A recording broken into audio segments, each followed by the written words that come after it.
Today is Wednesday, May 6th. This is VOA'S International Edition. I'm Lundin in Washington.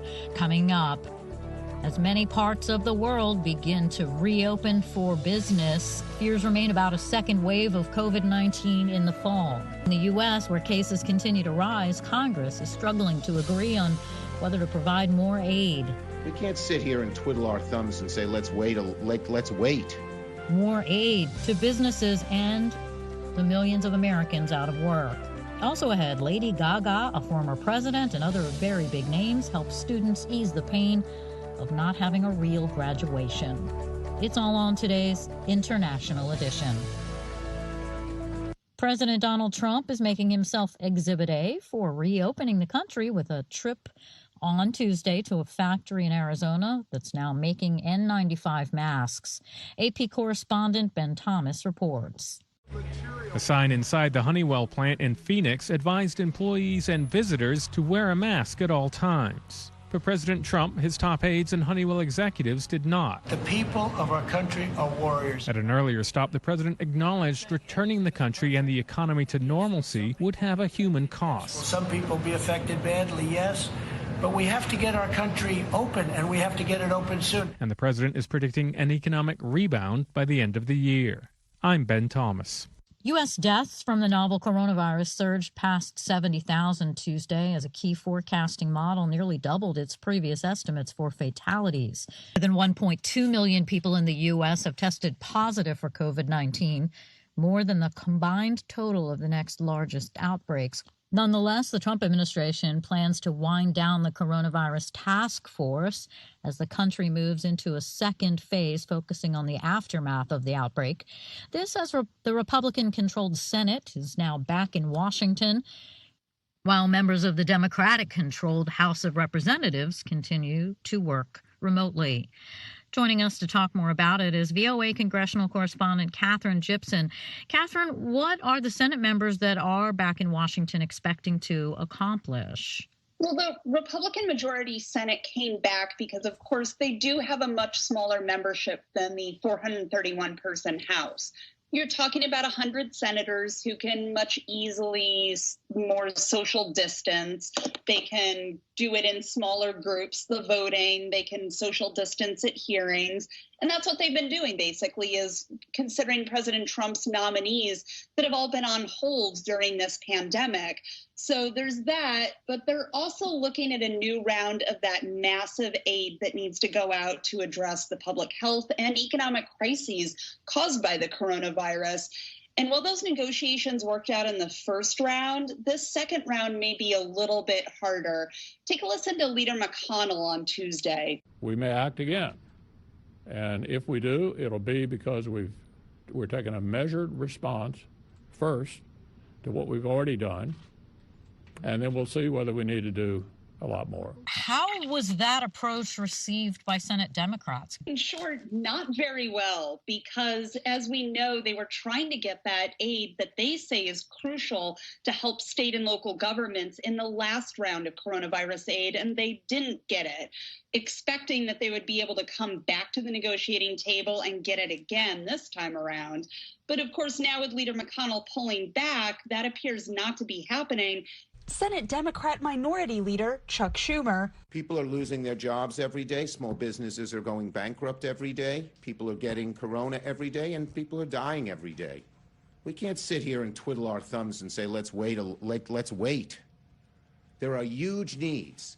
But realistically, Catherine, how could anything really realistically get done when the House of Representatives is still not in the building? Well, the Democratic majority U.S. House, the leadership in that House would argue that even though they're not in Washington, D.C., all of the members are working remotely in their districts, like many Americans who have had to work remotely in their own homes for the past few weeks. So they are building together the ideas for this new round of aid. They're talking on the phone. They're holding press conferences constantly, teletown halls, that type of thing. They're marshaling their ideas, and we're expecting to see something at the end of this week that will put forward the Democratic proposal and kind of give Senate Republicans a starting point in the negotiations. We might even see something as soon as next week where everybody could be called back for a vote on that aid. VOA congressional correspondent Catherine Gibson. Here are some of the other stories we're following at VOA.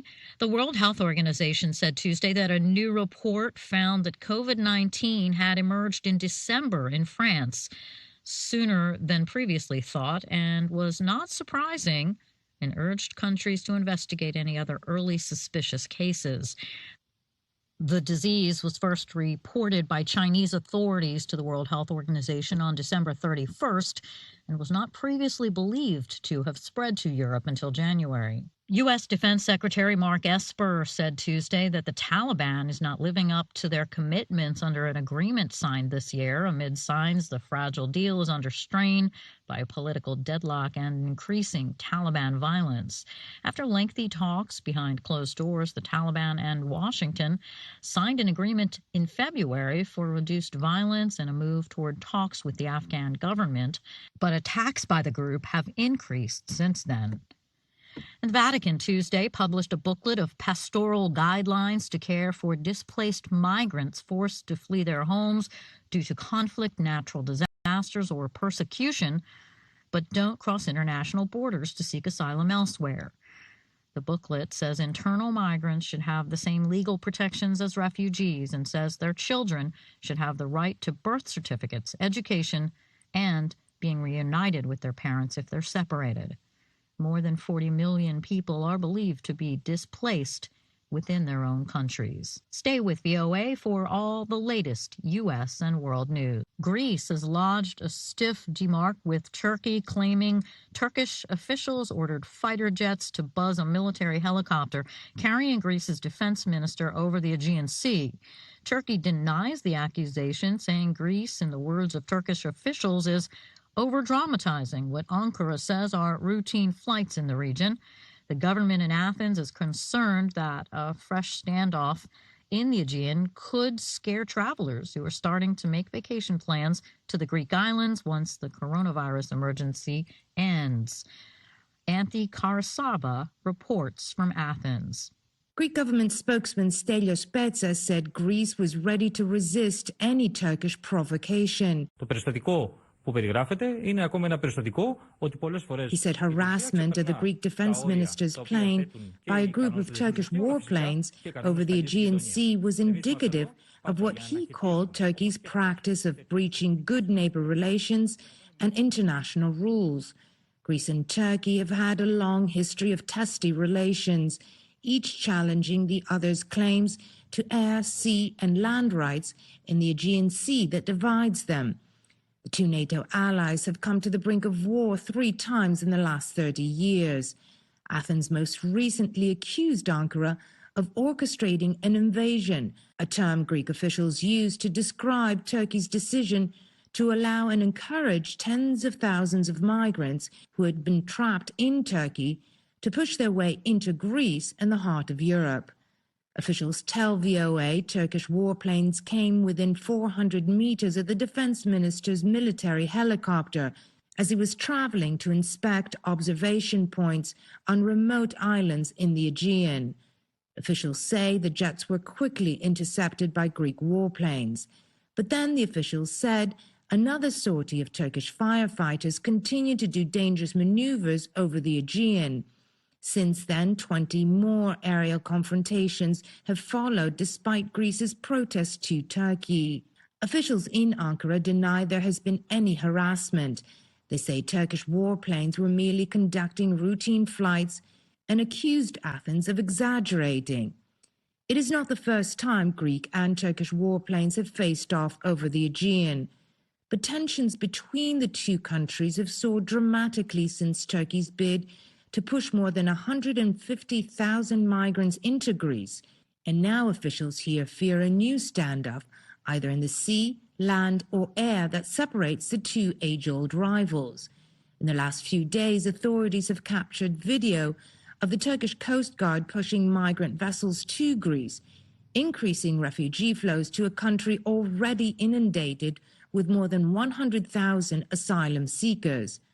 Defense Minister Nikos Panayotopoulos explains. Είναι γεγονός, δεν είχαμε καμία ψευδέστηση ούτε στο Υπουργείο Άμυνας, ούτε στο Υπουργείο Εξωτερικών, ούτε στο Υπουργείο. He says it would be a false illusion or expectation for Greece to anticipate anything less from Turkey, especially after it has already made clear that it will reopen its borders and allow migrants free access to Europe once it manages to contain the outbreak of the coronavirus in its country. How long that will take remains unclear. Greece has successfully managed its health crisis and is now easing restrictions nationwide. There is concern that any fresh standoff in the Aegean may spook travelers from making plans to visit Greece and its sun-kissed islands this summer. Tourism is Greece's biggest industry, and the government here hopes to open up the country for business by July. Antti Karasava for VOA News. Former U.S. President Barack Obama, Lady Gaga, LeBron James, and K-pop band BTS are among dozens of celebrities and world leaders who will salute the class of 2020 in virtual U.S. graduation ceremonies, replacing the traditional end of high school and college. Obama and his wife Michelle will headline two separate graduation events in a one-hour multimedia event called Graduate Together to be broadcast May 16th across multiple networks. Obama will deliver a message to high school seniors and reflect on the coronavirus pandemic. A separate YouTube event called Dear Class of 2020 will be hosted by Michelle Obama's Reach Higher initiative and streamed on June 6th.